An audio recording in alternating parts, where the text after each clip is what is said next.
I'm excited about what comes next. It's a future that is beyond any one company, that will be made by all of us. I believe when it's all meant to be.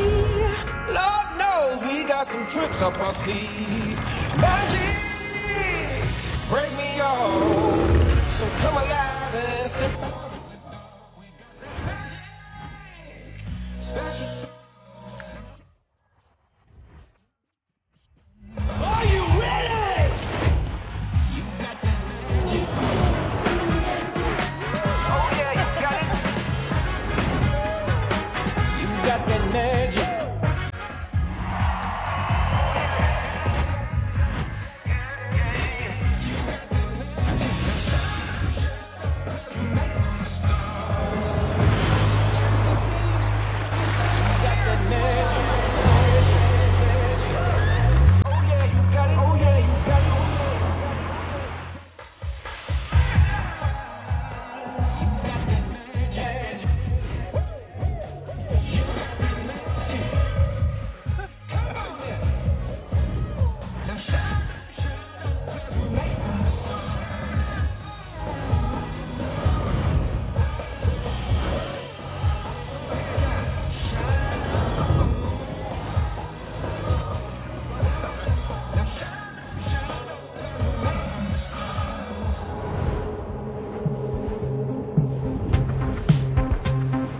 Hey everyone, and welcome to Connect.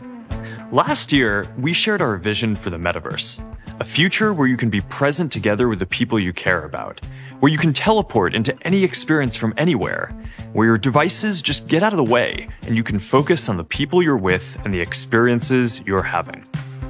I think that this is some of the most amazing technology of our generation. It's going to open up opportunities to build incredible things. We believe in this vision so deeply that we renamed our whole company after it. And we're in a moment now when a lot of the technologies that will power the metaverse are starting to take off. There are more people in VR than ever before, more creators building worlds, more developers building apps, more brands getting into virtual goods, and more companies getting into the metaverse. This is great to see. It's a sign that the future isn't so far away. I know a lot of you are excited about this future. You're already living it. Building new worlds, hanging out in VR, exploring what's possible. And we've been with you since the start. Look at what we've announced at Connect over the years. The first modern VR device. The first standalone headset, no wires, no external sensors. The first developers to make millions of dollars in revenue. The first hands in virtual reality. And today, we're going to take another big step forward. So this one is for you, the believers, the people who always thought that this was where technology should go, but who know that the future doesn't just happen. You have to build it with your bare hands. The people who'd rather be early than fashionably late. Well, we've got something to share with you today, and I think you're going to be really excited. But before we get to that, let's take a look at the progress that we're seeing across the ecosystem. To do that, here's Boz, Meta's CTO and the head of Reality Labs. Hey, Boz. Pretend you didn't see that.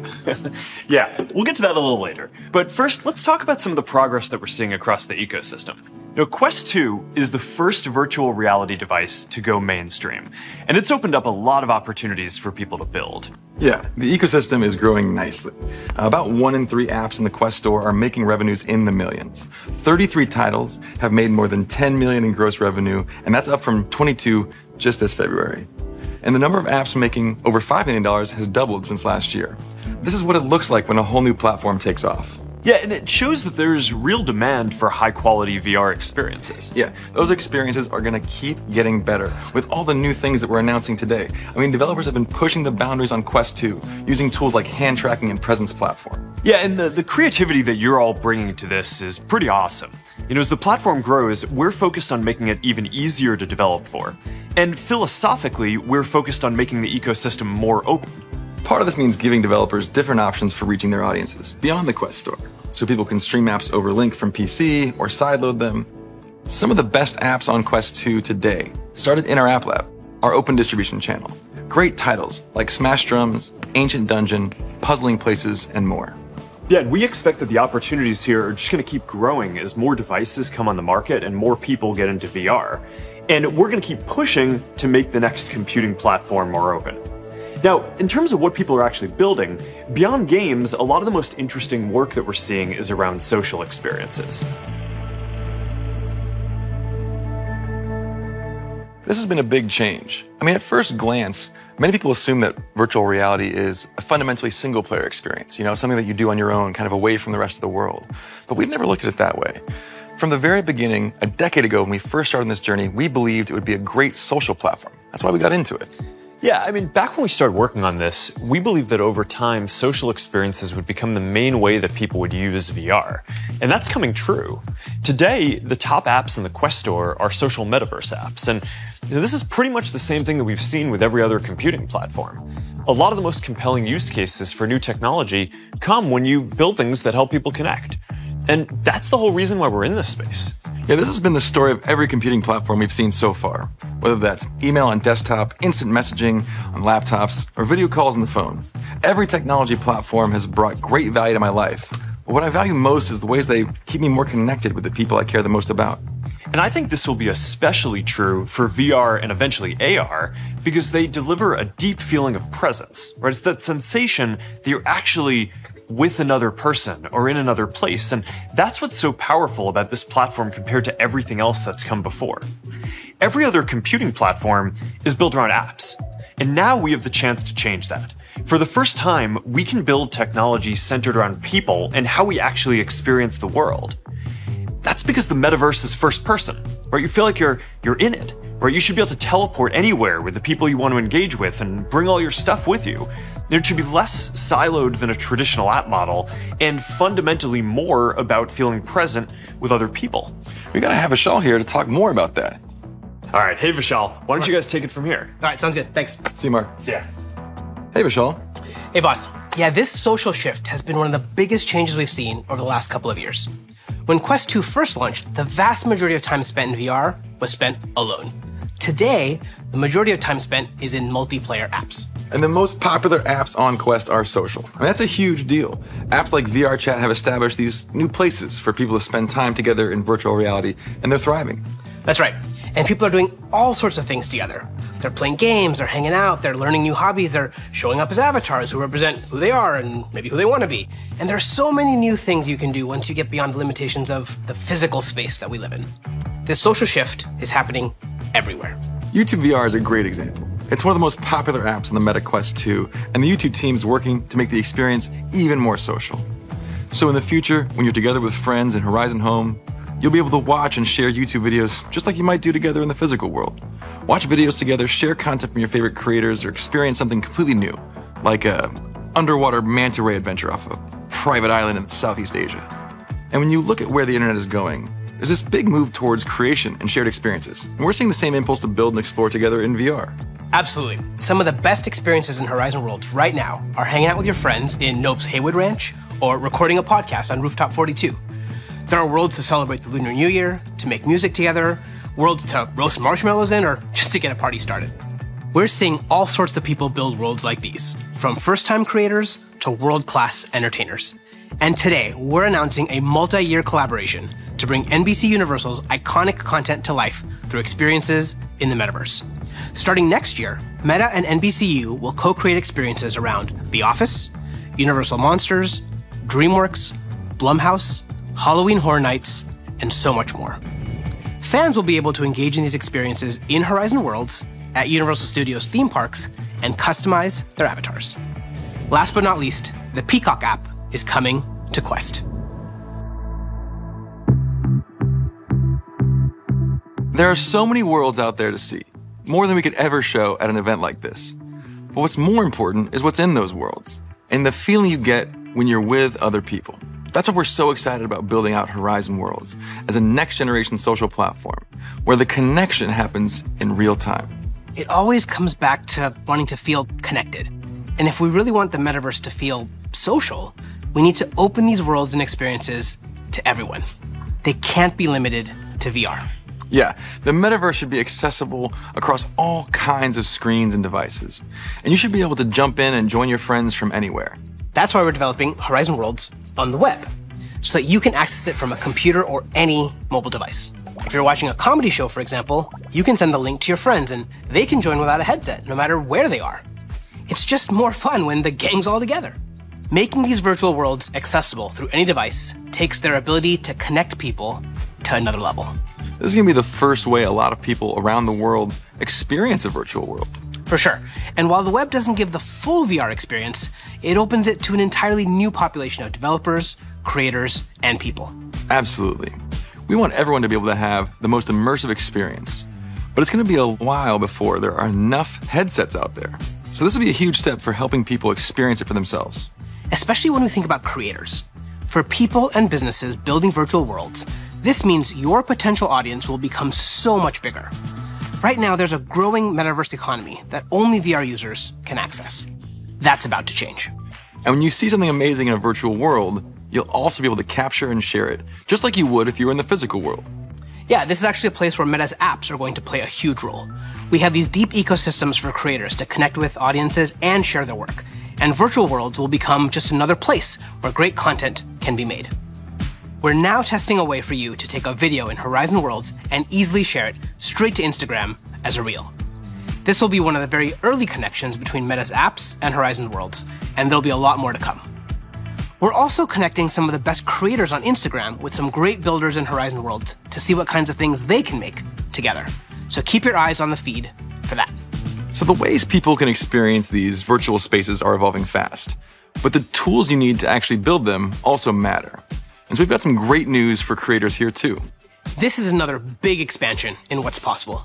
It used to be that you had to build everything in headset. And now we're seeing some incredible worlds being built by everyday users outside of VR in Crata, a game and world building platform available on Facebook. We're expanding the creative toolkit beyond VR too. You'll be able to use TypeScript, a powerful scripting language, to make more dynamic and interactive worlds. And we're making it so you'll be able to import tri-mesh items into Horizon Worlds and build parts of your world using 3D content creation tools like Maya, Blender, and Adobe Substance 3D. These are high-quality tools that professionals use to build in 3D. And one of the main benefits of supporting them is the graphics quality they produce. Now, it will take a while to integrate all of these tools, but the result will be things looking a whole lot better. This is one of the most important pieces. We started with simple graphics, and we're doing a ton of work to meaningfully improve how Horizon will look and feel over the next year. The metaverse needs to feel inspiring. There's some really awesome stuff coming here. We're working with Epic Games to bring Creative Commons licensed content from the Sketchfab library to Horizon Worlds. Our ultimate goal is for the metaverse to feel just like any other social experience, big or small. So the virtual spaces you build and share don't always need to be huge worlds that are open to everyone. And one thing we're thinking about a lot is your home in the metaverse. Right. There are public spaces for everyone, but it's just as important to think about the personal spaces that are yours. Your home in the metaverse should be accessible no matter what device you're using. And it should be a social space where you can invite your friends no matter what devices they're using. And you should feel the same level of comfort and ownership as you do in your home in the physical world. That's right, and this means that nobody should enter without your permission. You're in control of who stays and leaves, and what's said in these spaces is personal. But you can also share them if you want. Here's what this personal space looks like right now. So ideally, it's like the physical world. Your personal space is where you should feel most like you. This is all great stuff. Thanks, Vishal. And I can't wait to see what's next.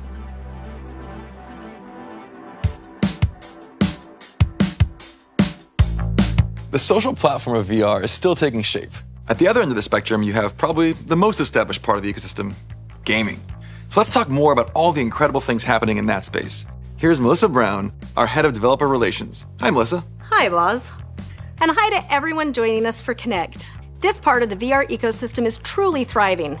It feels like every week developers ship another amazing game for Quest 2.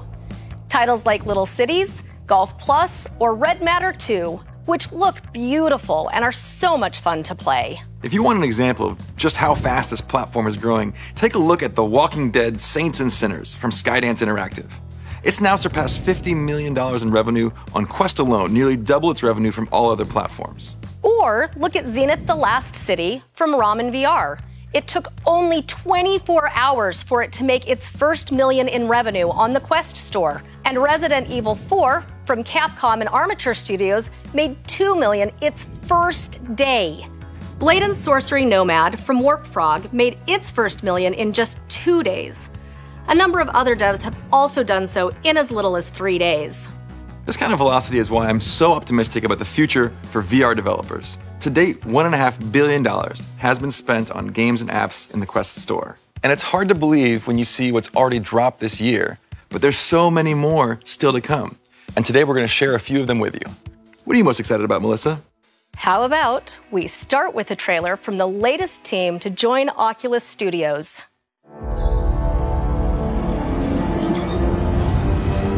Your past has caught up with you. Why'd you stop selling weapons, Tony? You can't change the past. I want to change the world. All systems back online. Look alive out there, Stark! The world needs you, Tony. The world needs Iron Man. Marvel's Iron Man VR has been one of those dream projects for us. We've been fans since it launched, and we could not be more excited for the talented teams at Camouflage and Endeavor One to bring the game to MetaQuest 2 this November, along with our partners at Sony Interactive Entertainment and Marvel Entertainment. Next is the multiplayer phenomenon, Population 1, which is evolving in a big way this December, with the debut of Population 1 Sandbox, a robust, user-generated map creator. You can take the action anywhere, limited only by your imagination. A moon base, a Viking village, or a fight with swords in zero-G. If you're not a creator, no worries. You can discover and play through new or featured community maps with your friends. The team at Big Box VR is excited to bring endless replayability to Population 1. That looks awesome. But I'm pumped for the next title, though. Yes, calling all crewmates. You know you've been waiting for an Among Us VR release date ever since it was announced at the Game Awards. Well, wait no longer. Innersloth, Robot Teddy, and Shell Games will release Among Us VR for ages 13+ on MetaQuest 2 on November 10th. And pre-orders open today. Soon you'll be betraying friends from a first-person perspective.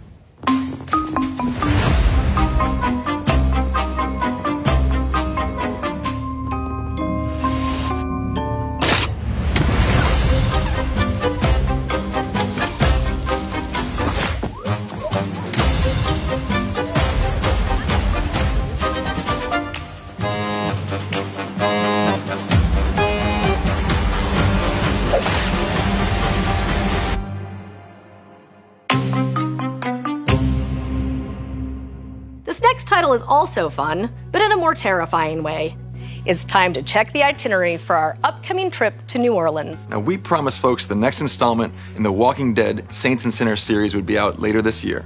Let's take a look at Skydance Interactive's Chapter 2, Retribution. Well, look at you, tourist. The living getting more desperate. Guess you ain't the only one who thrives on creating havoc.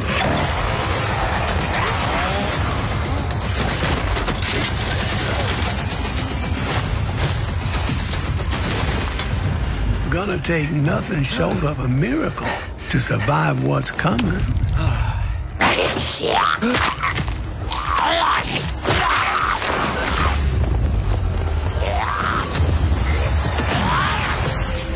Wherever the tourist goes, death ain't far behind.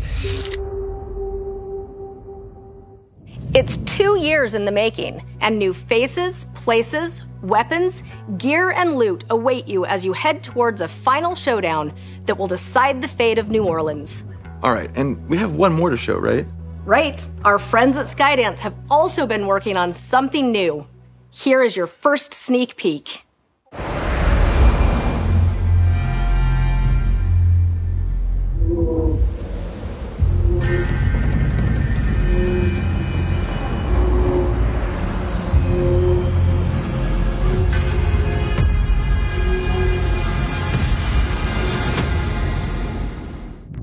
only possible because of the developers on this journey with us. It's a testament to the things that you've built and the people you've delighted and inspired with your work. You continue to push the boundaries of what's possible time and again, and you show us that there's a lot more ground to break. When we launched the original Quest in 2019, we could not have imagined that just a few years later, we'd have games like Red Matter 2 and Medal of Honor Above and Beyond running on a mobile chipset. But you've made it happen. The pass-through modes and apps showed us the early promise of mixed reality. And we're so excited to see how you will revolutionize this space the way that you did with VR. Totally. And the best experiences also incorporate some kind of unique movement, which brings a really different dimension compared to our other gaming platforms.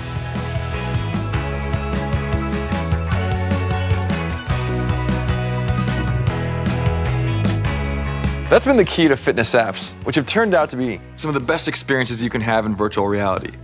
Developers have hit on the winning combination of a physical workout and the virtual immersion of a headset to make something completely new, and people love it.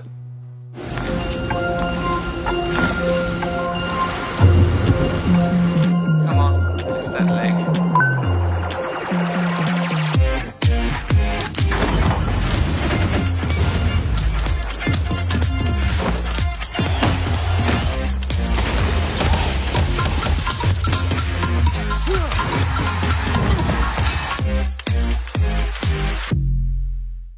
Users globally return to Quest 2 for fitness every month, and VR fitness apps can be just as intense as a regular workout.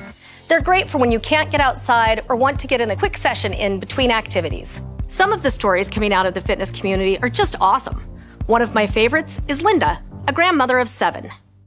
When my son came home with a Quest, I fell in love with it the moment I put the headset on. When I first opened the app for Supernatural, the scenery is just so beautiful.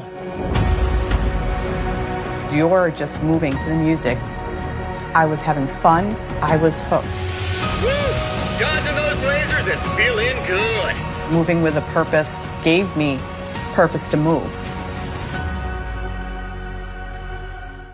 Deliberate fitness apps enjoy remarkable retention. I think it's because they're fun, and you have the support of real communities out there, cheering each other on. There are a lot of VR titles that bring the burn, such as Les Mills Body Combat, FitXR, and Supernatural. And they're always getting better, bringing on new instructors, classes, and moves. Speaking of which, at the end of this month, Supernatural is launching knee strikes to better activate your core and work your lower body. That's right, people are going to be pumped for that one. Now, we've got one more fitness experience that's making the move from App Lab. Get your jump shot ready because Gym Class is coming to the Quest store later this fall. Let's do this.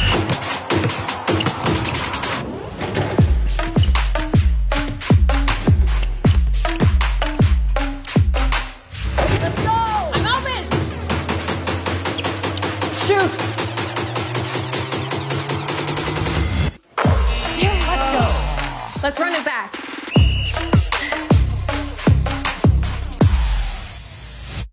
My jump shot is most definitely not ready, but I can't wait to try. In fact, I think I've tried pretty much every fitness app out there.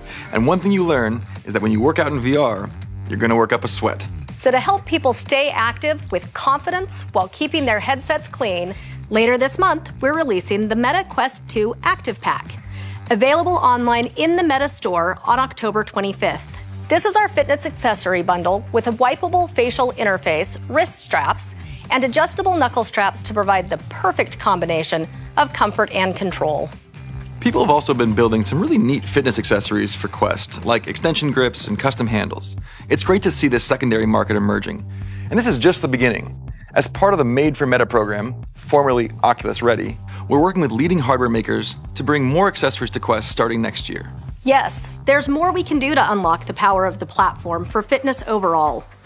This year, we shipped one of the features a lot of you were asking for: fitness tracking on the MetaQuest companion app and the health app on iOS. We've seen how important these kinds of foundations are for developers, and we know fitness is a space with a ton of opportunity right now. So this fall, we're releasing the Fitness API Beta for select developers. It lets people share real-time fitness data and unlock things like custom stats or new levels based on the progress that they're making. And in case you're the kind of person who needs some external motivation, next year we're also releasing a new way to share your fitness progress with selected friends, so they can support you along the way. That's sweet. Do you think real VR fishing counts as an upper body workout? Yeah, good luck with that. But it's so exciting to watch fitness find its footing on Quest. When you can tie physical interaction and digital objects together, the possibilities are really endless. They extend way beyond fitness. This is only the first step. It sure is. Thanks, Melissa. Thanks, Boz. As you've seen so far, you can have a lot of fun in VR. You can hang out with friends, do a workout, play a game. Sometimes you can do all three at once. But you can also get work done. And while games, social, and fitness are already here, work is really the next major category of experiences that we want to unlock to bring VR to the next level. And if we're talking about work, let's get my boss back in the picture. Hey, Mark. Hey, the potential here is pretty huge. Like a lot of companies, we're planning for a future where work is more distributed. But as in-person work ramps up, we want everyone to have the ability to feel like they're present, even if they're not physically there. And there are definitely things that could improve the way that distributed teams actually work together. I mean, no doubt. There are parts of being around other people that you just can't replace with video calls. It's true for hanging out with friends, too. And it's true for work. Yeah, the feeling of presence that you get from VR, even today, can already be better than video chat.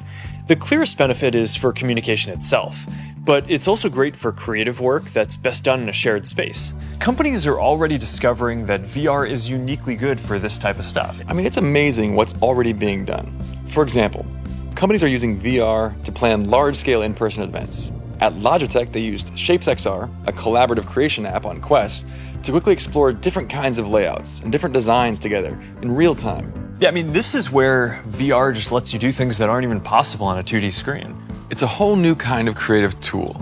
Puma and New Balance have been designing shoes in VR using Gravity Sketch, one of my favorite 3D design apps on Quest 2. Novartis uses Nanome, a VR molecular design and collaboration app in their drug discovery workflow. And ITC, a part of the United Nations, are running trainings and workshops in Arthur, a virtual office space on Quest 2. Yeah, you can really collaborate at a distance in a completely new way here. And there's a lot more that we can do to unlock this for teams across all kinds of industries. We built Horizon Workrooms as a first step towards a virtual office in the metaverse. It feels more like being there than any video call. You see more of people's body language, and the spatial audio gives you a sense of each person's place in the room. And you can have side conversations with the people sitting next to you or gesture without physically being there together.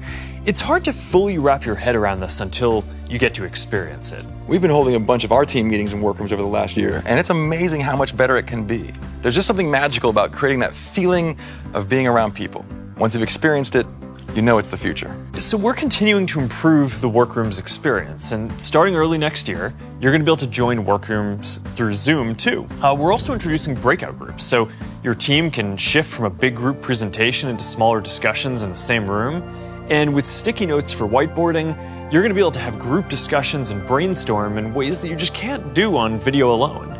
We're also working on a new feature to import and review 3D models in a workroom, which is going to be really helpful for design and architecture and all kinds of other creative work.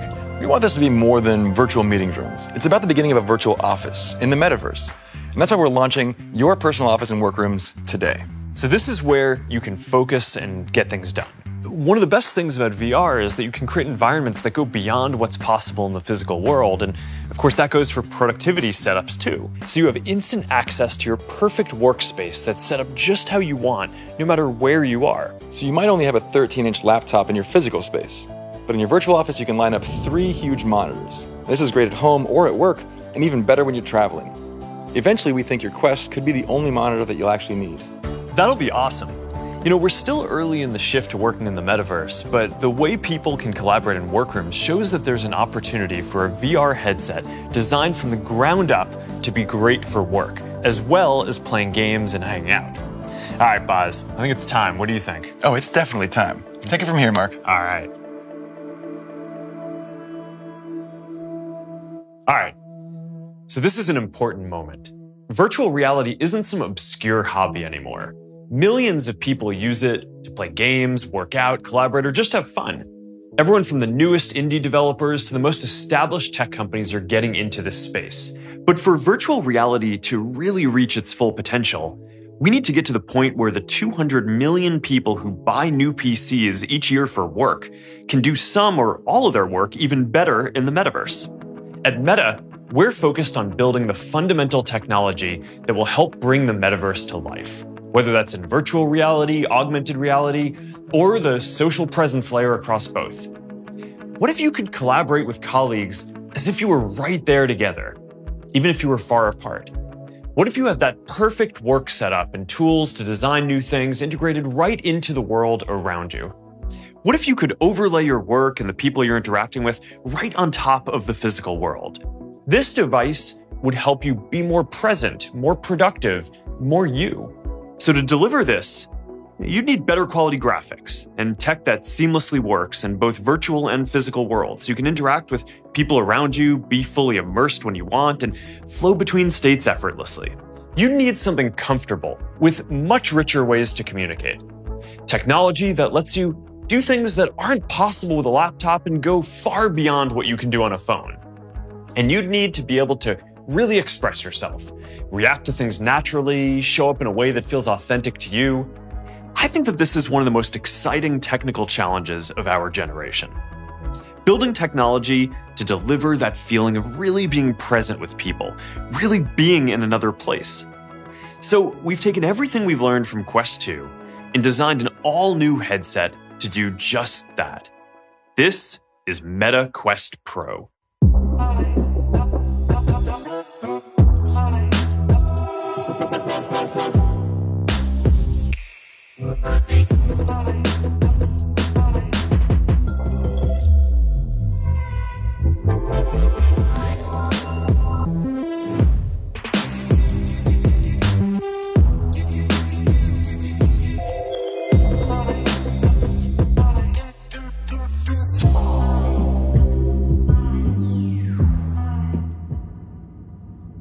Quest Pro is the first in our new line of advanced headsets, built to expand what's possible in VR. It takes what people love about Quest 2 and adds a bunch of new technologies to help you do more in the metaverse. It's made for collaboration and creativity. It delivers more expression and a deeper feeling of connection than any other technology. With mixed reality built in, it lets you do things that just haven't even been possible before. It's all in a beautiful design that's comfortable to wear. So whether you're looking to work in a new way, or if you just want the very best experience that's available today, Quest Pro sets the standard. So to get into the details, let's check in with Angela Chang, who leads our Quest product team. And since this is a big day, let's go somewhere a bit special. This is the new Quest Pro home environment. When you put on your headset for the first time, this is where you'll be. Hey, Angela. Hey, Mark. All right, you finally get to show everyone what was in that briefcase at last year's Connect. Finally, I'm so thrilled we get to bring Quest Pro to everyone. We have completely reimagined the VR headset as a powerful device for productivity, creative work, and multitasking. Quest Pro is our sleekest form factor yet, with a super thin set of lenses at the front and our first ever curved cell battery at the back to give it a perfect balance. Yeah, it feels great from the moment that you put it on. Right. We wanted to ensure a seamless transition from the physical world to the virtual. So our new headset design with this open periphery lets you see the physical room you're in. You can quickly jot down a note, grab something on your desk, or just be aware of what's happening around you. But you can also use Quest Pro's magnetic light blockers for a more immersive experience whenever you like. We've also redesigned the whole optical stack to make it better than anything we've shipped before. The new pancake lenses work by folding light over several times and let us make the display 40% thinner compared to Quest 2. The new lenses aren't just thinner, they also put more pixels in the center, giving you sharper, clearer visuals, which makes reading text a whole lot easier. Yeah, and the LCD displays have 37% more pixels per inch than Quest 2. And thanks to our new local dimming technology, 75% more contrast, with richer and more vibrant colors that just make VR even more engaging. This is also our first device to use the new Snapdragon XR2 Plus processor that we worked on with Qualcomm. It's optimized for VR, so Quest Pro runs at 50% more power with better thermal dissipation, which gets a significantly better performance. And this is the first new chip from our deep partnership with Qualcomm. And don't forget, the touch controllers are also new. Yeah, the controllers are now basically their own computers, which is a bit ridiculous.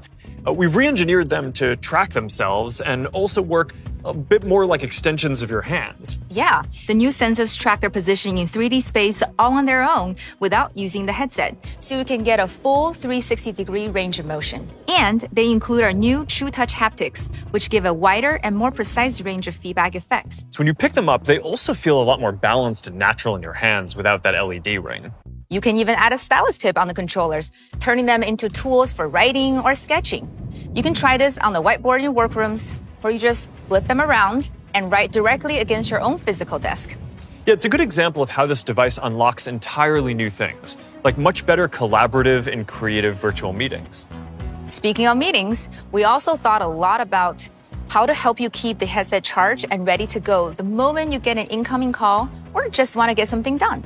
So we're including an all-new charging dock that fits great on your workspace and keeps both the headset and controllers charged at the same time.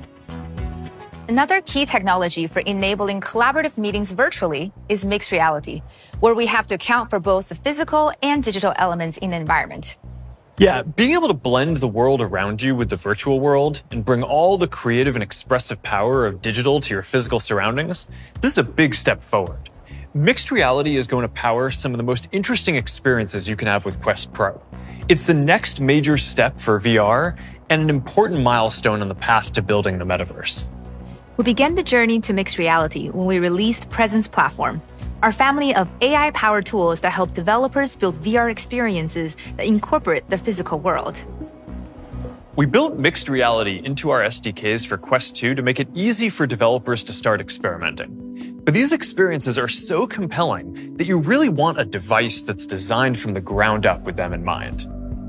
Absolutely. Quest Pro uses high-resolution cameras that capture 4 times as many pixels as Quest 2, and an additional RGB camera to turn pass-through into full color, along with a depth system made to understand your environment and work with it. Yeah, you can see the people around you, and with scene understanding and anchoring, objects in your room can become part of the virtual experience. This is going to unlock some really interesting new uses. And this is just the beginning for mixed reality. As more developers explore the capabilities in Presence Platform, you're going to see entirely new categories of things getting built. Definitely. Another big part of Quest Pro is how much more expressive you can be. You can see here how people's avatars reflect their expressions and reactions. This makes your shared social experiences so much stronger. It's powered by our Movement SDK, our newest addition to Presence Platform. Wait, what are you doing? I'm eating toast. I'm really hungry. Movement SDK enables avatars to mimic expressions in real time using Quest Pro's inward-facing cameras. And this is really important for that feeling of social presence. When we communicate, all our non-verbal expressions and gestures are often even more important than what we say. And the way we connect virtually needs to reflect that too. Just think about all the little things you pick up when you're with other people, like the moment that they begin to break into a smile, or when they raise their eyebrow as someone says something interesting. Your avatar should be able to express all of that and more. Today, our avatars rely on spatial audio and immersive graphics to help create a sense of social presence. But facial expressions and body language will be total game changers for remote meetings and virtual performances in the metaverse. This is another reason why Quest Pro is a big step forward for communication, including for work. More people work in distributed teams now, and being able to share a space with your coworkers and feel like you're really together is something that's still missing. We spoke a bit before about how Workrooms on Quest 2 is already unique for virtual meetings. It's going to be even more powerful when people's avatars can show more of their facial expressions and body language. Yeah, one of the challenges for distributed work is how to bring people together to interact in a shared space. If a few people are in a conference room and a few more are dialing in, the experience is just never really that great. So we're building a better way, using everything Quest Pro brings to the table. And we call it Magic Room. It lets you meet in mixed reality and share the same space. You can use a whiteboard, bring in 3D objects. Everyone is present and has the same tools, whether they're in full VR or in mixed reality. We think that this will help hybrid teams collaborate, and we're hoping to ship this next year. Now, these are just some of the things that are going to be possible with Quest Pro. This is a high-end device designed for work and for people who want the best experience that we can build today. We're really excited to get this into your hands, and it's available for pre-order starting today for $14.99, and it ships on October 25th. Now, we built Quest Pro to be the best device we could make for getting things done. And our hope is to use this product to introduce some of this new technology so that we can get it into our consumer devices over the coming years. But what you can see here is the start of a whole new way of working in the metaverse. This will go beyond VR because people work on all sorts of devices, and you should be able to collaborate and feel present with anyone no matter where they are or what device they're using. We've updated workrooms so you can join a virtual office from whatever supported device you're on and still get some of that feeling of social presence in the shared space. It's also going to work with Meta's other main work products, Workplace and Portal, to create a unified digital office we think can make distributed work so much better. And we're not the only ones who are optimistic about the future of work in the metaverse. Over the last year, we've been working with dozens of partners to create new experiences for people who are looking to get things done in VR and beyond. At Connect last year, we spoke about potential for creative people to work in true 3D. And next year, we're going to have a great option for that. Autodesk is updating their collaborative design review app to take advantage of the new possibilities unlocked by the Quest Pro. And Adobe is also working to help people get more done in VR. Next year, they'll begin releasing a suite of apps for professional 3D creators, designers, and artists, from collaborative design reviews to Substance 3D Modeler using Quest Pro's controllers. And there's one more partnership that I want to highlight today that I think is going to be really important to the future of the metaverse. Yeah, I know you've got a special guest lined up to talk about this one, so I'll leave you to it. Have fun! All right, yeah, I'm excited for this. Thanks, Angela. Microsoft has been at the heart of work and computing since the earliest days, and they're one of the many companies across our industry that are now building the future of the metaverse. And as Quest Pro makes new kinds of work possible in VR, I'm really excited to be able to work with them. So to talk more about this, I'm here with Microsoft's chairman and CEO, Satya Nadella. Hi, Satya.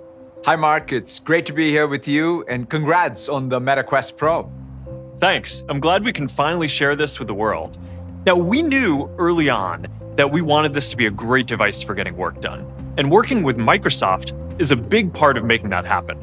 Do you want to share a little bit more about what we're working on together? Sure. I mean, as you said, at Microsoft, we're incredibly excited about the metaverse and how digital and physical worlds are coming together and transforming everything from telehealth to remote maintenance to gaming, and of course, the way we do work. We're taking an approach to ensure that our software can benefit users on all their favorite devices. And that's why I'm so thrilled about what we're announcing today and how we're bringing together the power of many of our most popular productivity tools with the new VR devices you're announcing. Yeah, so the main reason that we're in this space is that we think that VR can be very powerful for social connection. And with the Quest Pro, we want to bring more of that into the work context as well, where Microsoft already has some incredibly successful products in the market. So why don't we start there? No, absolutely, Mark. Microsoft Teams is the most ubiquitous advanced platform for work today, and it's becoming essential to how hundreds of millions of people meet, call, chat, collaborate, and do business. And so we're clearly going through a once-in-a-lifetime change in how we work, and every organization today is looking for new ways to reconnect, re-energize their workforce at home, in the office, and everywhere in between. And that's why we are bringing Microsoft Teams immersive meeting experience to Meta Quest in order to give people new ways to connect with each other. You can connect, share, collaborate as though you were together in person. And in the future, you'll be able to use other avatars, including Meta avatars, in immersive experiences in Teams meetings too. Just think about how powerful whiteboarding or brainstorming or even Teams meetups can be in this space. Another piece of this is that we're working on enabling Horizon workrooms for Teams. So people will be able to join a Teams meeting directly from workrooms. And we think that this kind of cross-device, cross-screen experience will be the foundation of the virtual office of the future. But this goes beyond Teams. Another big piece of your work platform is coming to Quest, right? No, that's absolutely right. We've been thinking about how to bring the power of Microsoft 365 and Windows 365 to 3D spaces to really help drive productivity and enable you to create, communicate, and collaborate in completely new ways. So with Microsoft 365 coming to Quest, you'll be able to interact with sort of content from all your favorite productivity apps, right? Whether it's Word, Excel, PowerPoint, Outlook, giving you even more flexibility in how you collaborate and get work done. And with Windows 365 coming to Quest, you'll have a new way to securely stream the entire Windows experience, including all the personalized apps, content, settings to your VR device with the full power of Windows and Windows applications. So this is going to be great for anyone who wants to build out their virtual office on Quest Pro. So you'll have a great Microsoft Teams experience through VR, a way to join Teams meetings and workrooms, and you'll have the whole Microsoft 365 suite available too. And for bigger companies who want to roll out VR devices to their employees, we've also got some great news. Yes, absolutely. Being able to manage and secure all devices connecting to your network is absolutely crucial for any business. And that's just as true for a VR headset as it is for a smartphone or a laptop. Azure Active Directory and Microsoft Intune in combination will support MetaQuest and MetaQuest Pro. This means companies that want to provision these devices can be confident that all security and management options they expect from PCs and mobile devices will carry over to VR. Now, there's one final aspect of our partnership that I want to talk about, and that's gaming. That's absolutely right, Mark. I'm really excited about gaming. When you step back, one thing we have learned is how immersive experiences in gaming can help create real community and connection. In fact, many people are already playing our most popular games like Flight Simulator and Minecraft in VR today. And with xCloud Gaming, you can stream hundreds of games to any device, allowing you to connect with gamers in all new ways, whether they're right next to you or sitting on the other side of the world. And we're partnering to bring the service to MetaQuest Store. You'll be able to play 2D games with your Xbox controller projected on a massive screen on Quest. It's early days, but we're excited for what's to come. Who knows, the next time we talk, maybe we'll be playing Flight Simulator together in VR. I'm down for that. All right, thanks so much for joining us today, Satya, and thanks for the partnership. Thank you, Mark. And there's another element of this relationship that we want to talk about today that's going to play a big part in how businesses begin deploying VR. Accenture has spent the past few years changing how they work. They've been rolling out new technologies like virtual reality to their workforce to accelerate this shift. And they're helping other businesses make this change too. In fact, they work with 3/4 of the companies in the Fortune Global 500, so they have a pretty big impact on how many businesses work. And now, Accenture's chair and CEO, Julie Sweet, is going to join me to talk more about what's coming next. Hey, Julie. Hi, Mark. It's great to be here. It's great to have you. Accenture is one of the world's biggest employers, and you've been growing rapidly over the last few years. It's been a transformative period for us. We now have more than 700,000 people around the world. Even prior to the pandemic, we were probably the largest global company with a truly remote workforce. And we saw the potential for new technology to support the way we work. So in 2019, we started working with Microsoft to imagine a virtual space where our people could get together. Obviously, this became even more important in 2020. And since then, we've deployed 60,000 Quest 2 headsets. And we have transformed our onboarding process, welcoming over 150,000 people onto our virtual campus that we call the Nth Floor, which we believe is the largest enterprise use of the metaverse. This provides a more dynamic immersion for our new team members, and our research shows a far more memorable one. People retain up to 1/3 more information when it's within an immersive experience. Watching what you've been doing at your scale has been impressive. And we think that working in the metaverse will let you do things that aren't possible with distributed teams today. And bringing together hardware, software, and services is going to be the first step. Absolutely, Mark. We believe that the metaverse will not only change how people work, it will also profoundly change every part of every business. reinventing how you interact with customers, what products and services you offer, how you make and distribute them, and how you engage with your people, from employee onboarding and training to collaboration and personal productivity. And VR will play a huge role. Yeah, VR has been especially useful for training, and that's going to get even better with mixed reality. And we're excited to work with you on more use cases and to talk about the next stage of our partnership. We're excited too. After what we've learned, we know there's a huge opportunity for our clients. Now we'll be partnering with Meta and Microsoft to help businesses create new experiences in the metaverse at scale. This is a perfect trifecta. The advances in Meta's visionary hardware and software, coupled with the integration with Microsoft's market-leading technology and Accenture's unmatched expertise, bringing the best of tech to industry to create practical, real-world uses and unlock tangible value. This will be game-changing for scaling the metaverse in the enterprise. The future of work is starting now. Yeah, we want our devices to be easy for companies of all sizes to buy, deploy, and use. Next year, we'll launch Quest for Business, which is currently in beta. It's a subscription bundle for Quest 2 and now Quest Pro that includes a suite of features like work accounts, device and application management, premium support, and more. Quest for Business will also unlock access to integrations like we just announced with Microsoft, as well as others in the future. It's going to be priced to suit the needs of different businesses, and we're going to be sharing more details over the coming months. This is exactly what companies want and need to make the metaverse and VR for work a reality. As one of the largest users of Microsoft technologies and Quest 2 headsets for business, we've seen firsthand the impact on how they can change the way you do business. And we're looking forward to further integrating and shaping the many ways enterprises adopt them at scale. This collaboration is a very exciting opportunity for our three companies to bring the future to life for enterprises, businesses, and our customers. And this is just the start. This has the potential to accelerate the future of work for so many enterprises. Thanks so much for joining us, Julie. Thanks, Mark. Now, we've spoken a lot about how Quest Pro opens up new possibilities for work, but that's far from the only thing it's going to enable. Now, we can't wait to see what kind of experiences developers will be able to build with mixed reality. Take Beat Saber.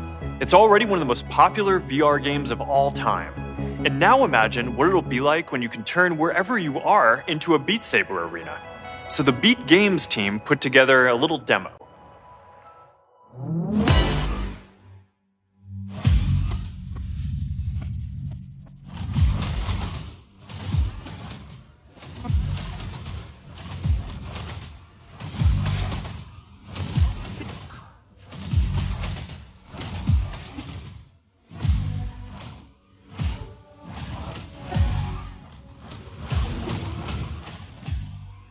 Now, this gives you a glimpse of what's possible. And because we want everyone to be able to create things for the metaverse, not just professional developers, we're working on creator tools as well. Hundreds of thousands of creators already use Spark AR to build AR effects on Facebook and Instagram. They have years of experience blending the physical and digital worlds, which is a core part of the metaverse. So starting today, we're giving creators the ability to build interactive 3D objects in Spark Studio and begin testing them in mixed reality with the Spark Player. With virtual worlds becoming accessible across all your devices, with Quest Pro bringing mixed reality to the world, and with the future of work emerging in the metaverse, we have a lot to build in the coming years. Now, to find out what's next on the roadmap, we're going to need to shift gears. So if you're joining us in VR, hold tight, and I'll see you in a sec.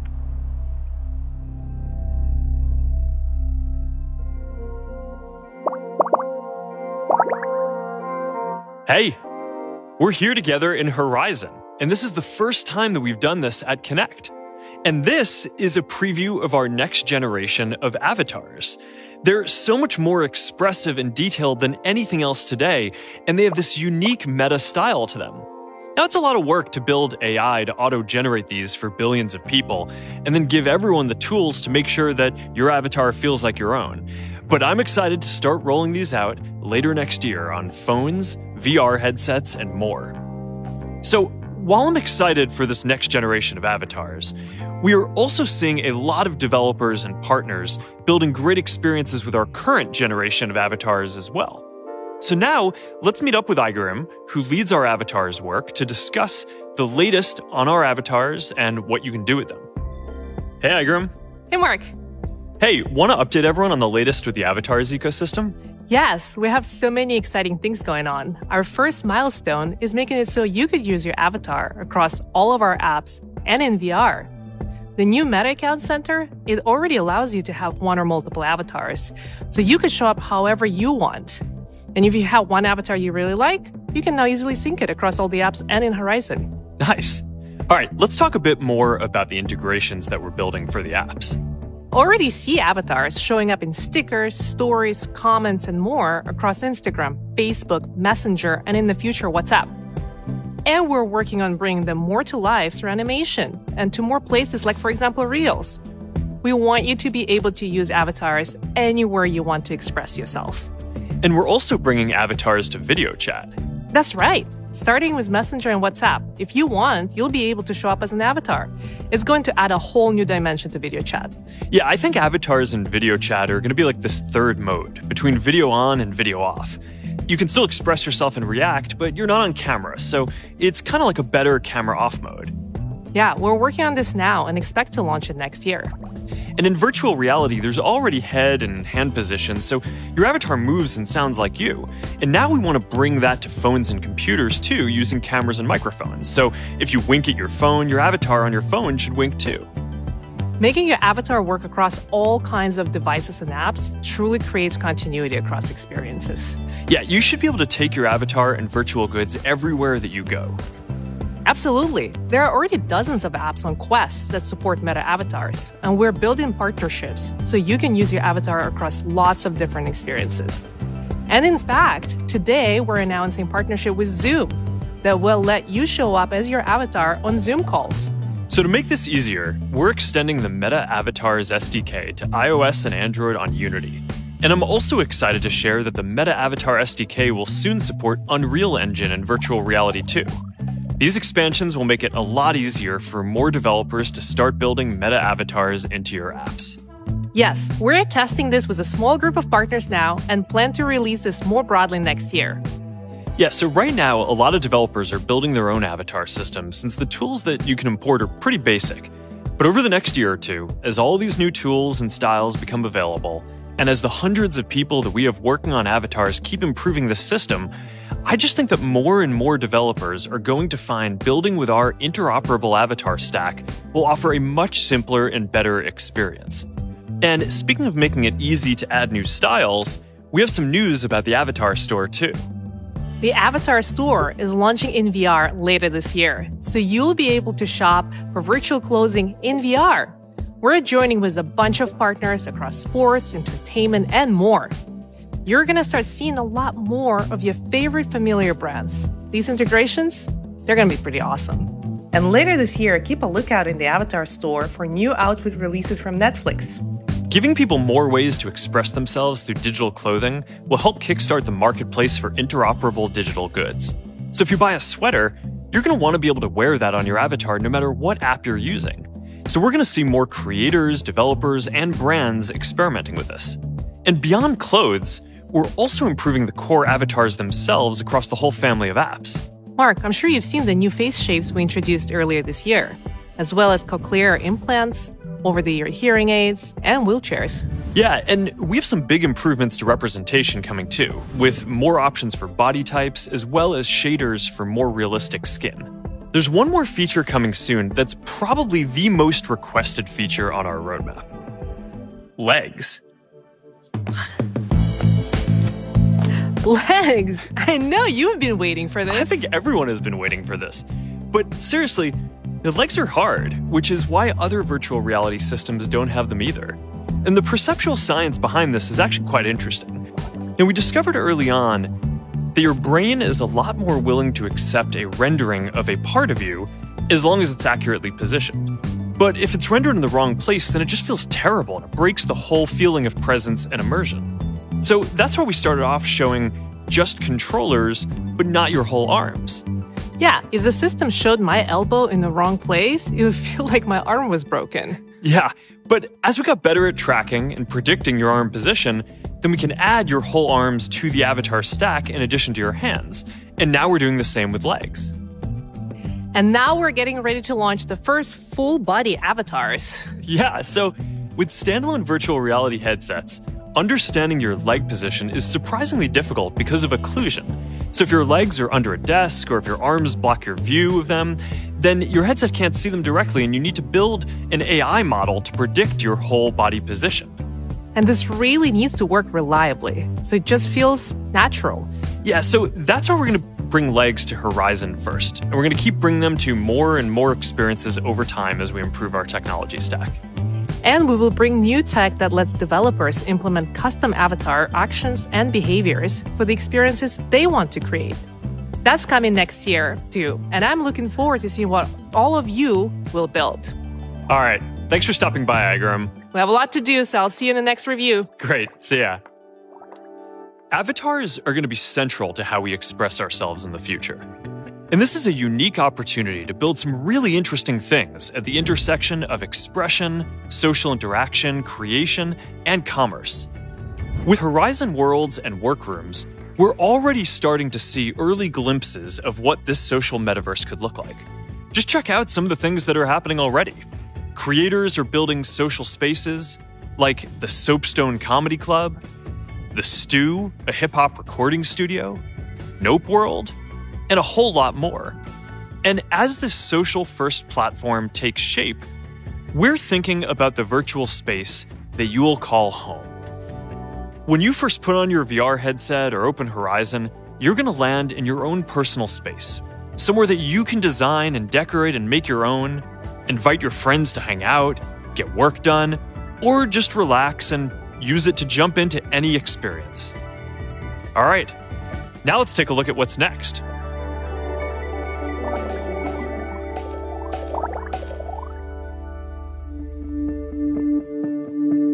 With Quest Pro, our next-generation avatars, and Horizon Worlds, we're making good progress on two of the most powerful windows into the metaverse: virtual reality for full immersion, and mixed reality for blending physical and virtual worlds.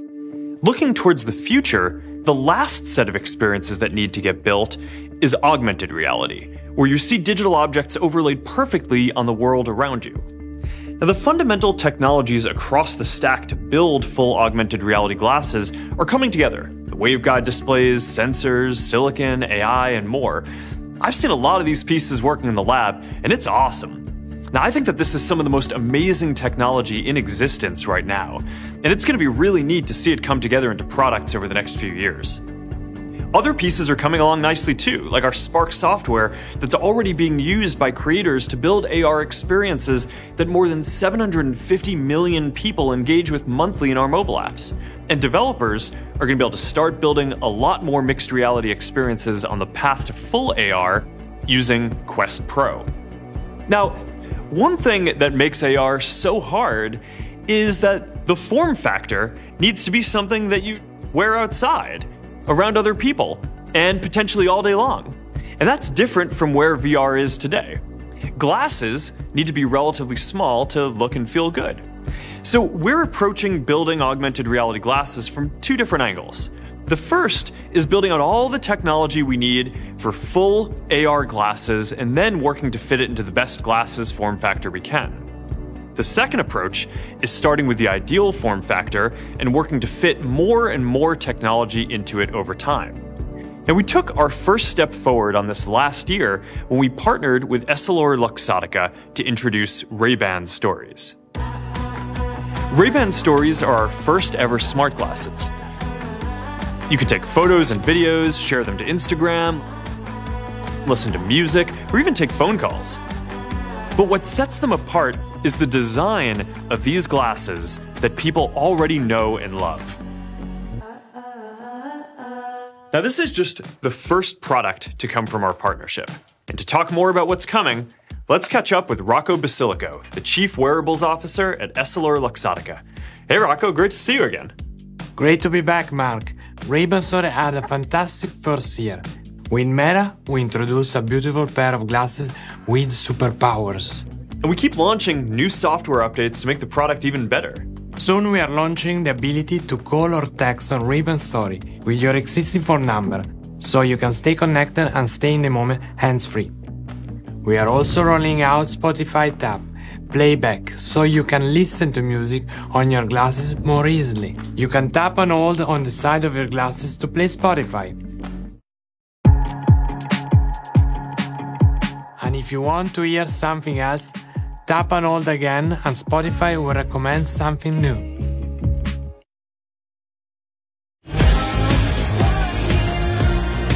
And you also keep launching new designs. Yes, we have added more style, lens and color combination, including transition lenses for all the use that go from clear to dark in seconds.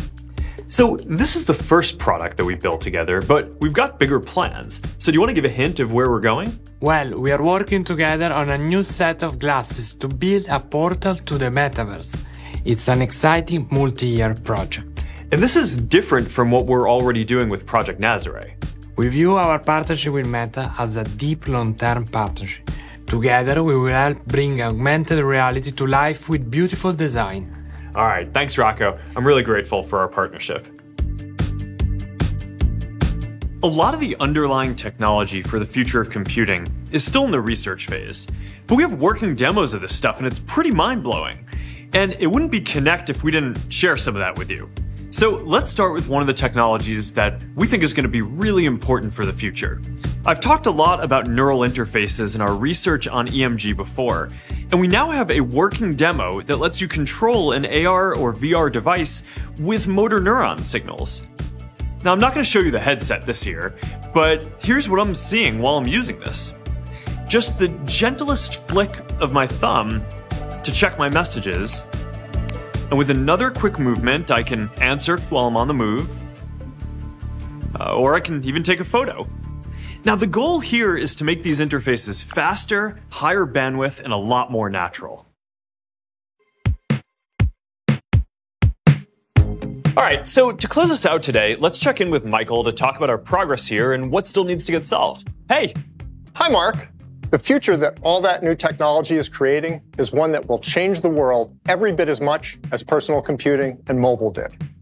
Yeah, and a big part of this is going to be building next-generation interfaces, like the neural interface EMG demo that we just showed.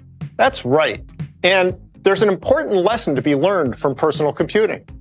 What we saw there was that the interface to the digital world, the graphical user interface, was what defined the user experience and opened up new possibilities. Our challenge is that GUIs just can't do the job for glasses that have to work in all the situations we encounter in the course of a day, so we need something radically new.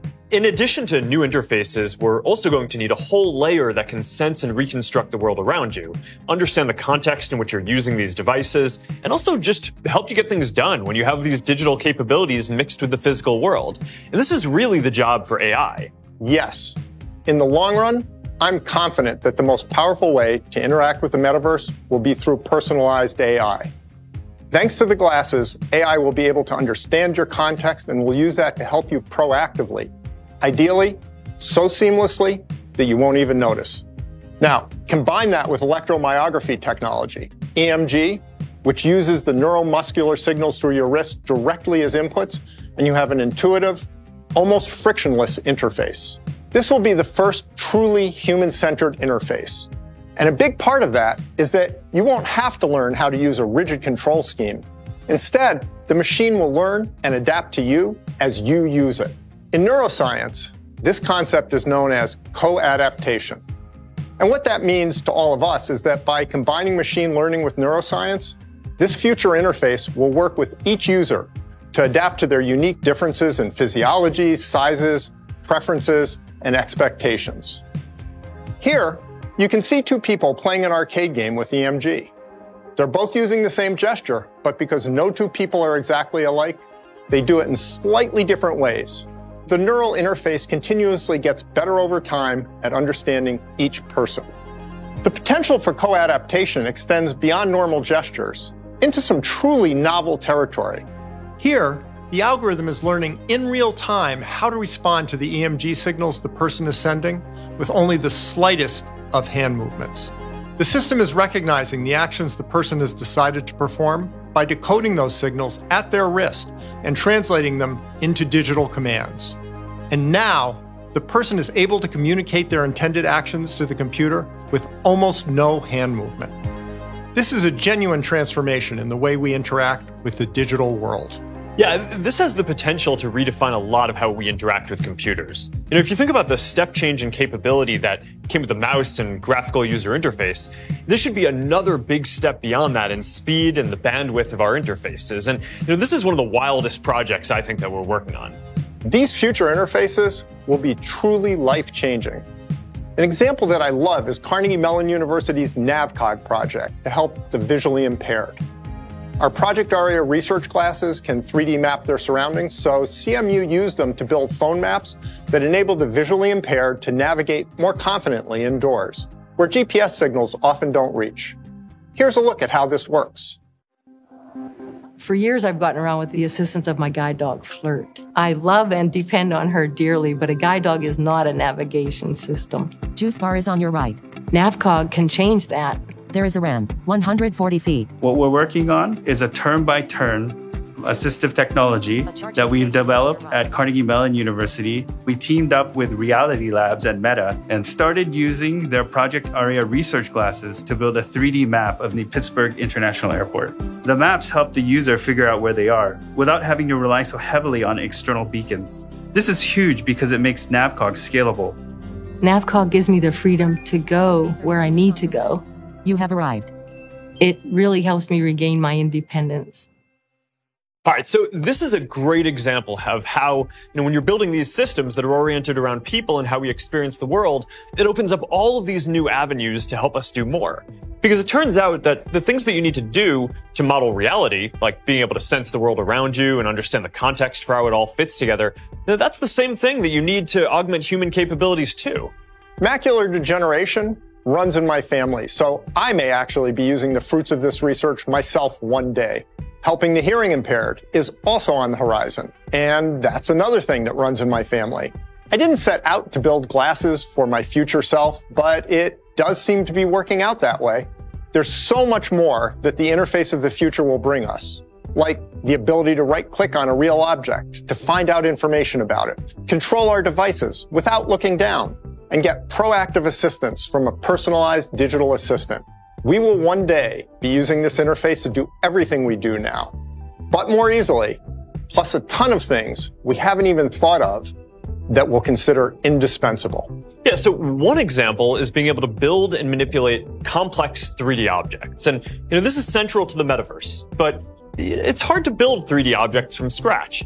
It's much quicker and easier to just use physical objects as templates. Today, there's no easy way to do that. So we're researching two different technologies to solve that problem. The first one uses machine learning-based neural radiance fields to reconstruct the appearance of a 3D object from multiple 2D images taken at different angles. This method can reproduce even the finest details of an object. All right, so we're gonna scan Teddy, not just because he's super cute, but also because he's got the right dimensions and level of detail for what we're trying to replicate. So here's how it works. So we just scan him on the phone. And that's about it. Right now, this takes some processing time, so we got it ready beforehand so we could check it out. Oh, wow. The level of detail in this is impressive. You can kind of see all these fine elements of it, like each individual strand of its hair. And you can even see through the semi-transparent bow tie that he has on. It's pretty awesome. Yeah, it's just a beautiful reproduction. The second technology captures geometry and appearance directly. So here we used a different technique called inverse rendering to scan an object into its digital twin and then bring it into augmented and virtual reality. And it responds dynamically to the lighting in the VR environment. And when you throw it in the air against a wall, or if you bounce it off the ground, it's going to respond the same way that the physical object would. So we used Spark to put the virtual object next to the physical one here. They're almost identical. Neither approach is real-time yet, and each has its limitations. But the goal is to let you quickly and easily make physical objects a part of your virtual world. Of course, the most interesting virtual elements of all are other people. in the form of avatars. And as you mentioned earlier, avatars will come in a variety of styles, but one thing I know for sure is that avatars that are photorealistic representations of users would be the most powerful remote connection technology that has ever existed. They would create genuine social presence in the sense of making you feel, at a gut level, like you are literally with other people, and would span personal distances in a way video conferencing can only dream of. This is one reason we believe the Metaverse is going to be by far the most social computing platform. It's fundamentally about people and about being with people. So we're going to be able to teleport anywhere and be with anyone no matter how far apart we physically are. And I think that this is the ultimate goal of social technology. And you're right, one of the keys that will unlock this is avatars that truly represent us. So, last year, we showed you early progress on full-body codec avatars. Yeah, and what sets codec avatars apart from other high-quality avatars that you might have seen is that they're fully drivable.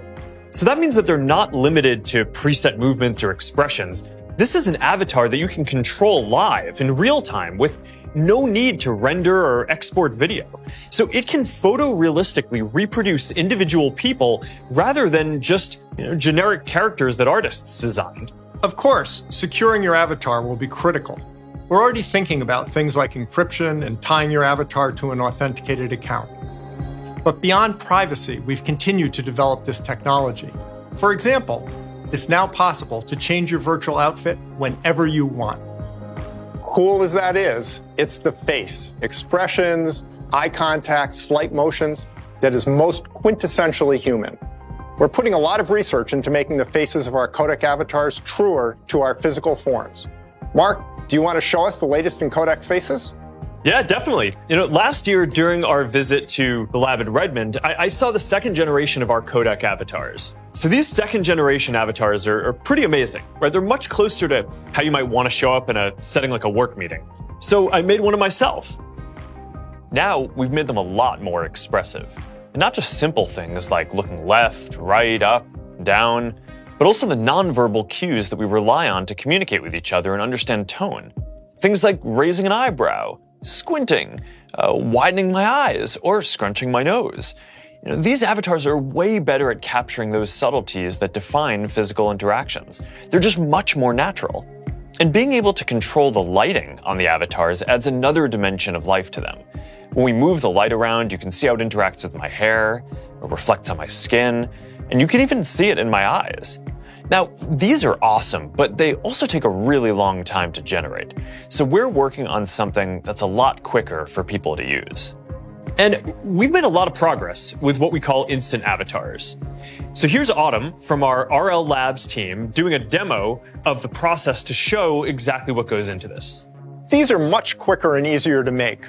All you need for the scan is your phone, and you can pretty much do this anywhere with reasonable lighting. She scans her face from different angles with a neutral expression for about 30 seconds, then spends another minute and a half making a variety of expressions. And that's really all there is to it. Hi guys, my 3D avatar is ready for use in my phone or VR. It just took a few hours to generate after my scan, and the team's working on making that processing a whole lot faster. Now, obviously, this isn't the same quality as you just saw with the 2.0 codec avatars. However, they're still pretty expressive and realistic. We're putting a whole lot of effort into developing these so anyone can easily create their own high-quality, realistic avatar for themselves. All right, thanks, Autumn. Now, this is some of the most inspiring stuff that I feel like we get to work on. So it's great that we're at the stage now where the research foundations that we've laid over the past years are really starting to show up in real products. For sure. There's still plenty left to do, and everything we've just talked about is still research. It may or may not end up in our products, but it's definitely a glimpse of where technology is headed. Thanks, Mark.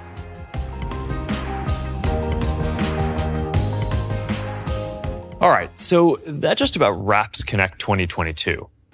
Last year, we laid out our vision for the future. And this year, we're taking another big step on the path to get there. What we shared today is the first move towards the 200 million people who get new PCs every year, one day working in the Metaverse. We're still early in this journey, The products that we showed today are a part of a roadmap that extends far into the future. Quest for consumers, Quest Pro for work and people who want the best VR experience that we can build today, and Ray-Ban Stories for smart glasses. And there are going to be more releases in each of these lines in the years to come, as well as whole new categories of products built for augmented reality and neural interfaces. This is an exciting time to be working on the metaverse.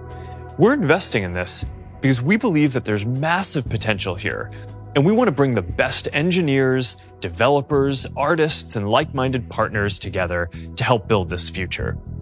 We're at the beginning of a new era in computing. Major shifts like this don't come around that often, but we're starting to see one now, and it's going to shape how people connect for decades to come.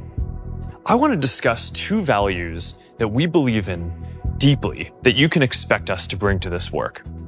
The first is putting people at the center of everything we build. We believe that the next computing platform has the potential to be more social and more human than anything that's come before, if we build it correctly.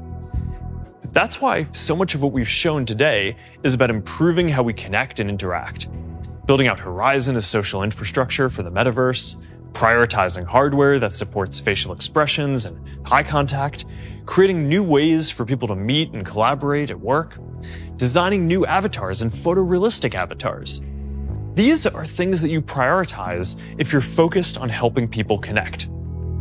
So while the underlying technology is pretty inspiring by itself, the reason that we're in this is because it can bring you closer to other people. This is our company's DNA. It's in every service we build. Your friends on Facebook, your followers on Instagram, your family on WhatsApp. It's always about people. And that's how we hope to build the metaverse too. The second value is openness. In every generation of computing, there's been an open ecosystem and a closed ecosystem. There was Windows and Mac, then Android and iOS. Closed ecosystems focus on tight control and integration to create unique experiences and lock-in, although most of that value ends up flowing to the platform over time.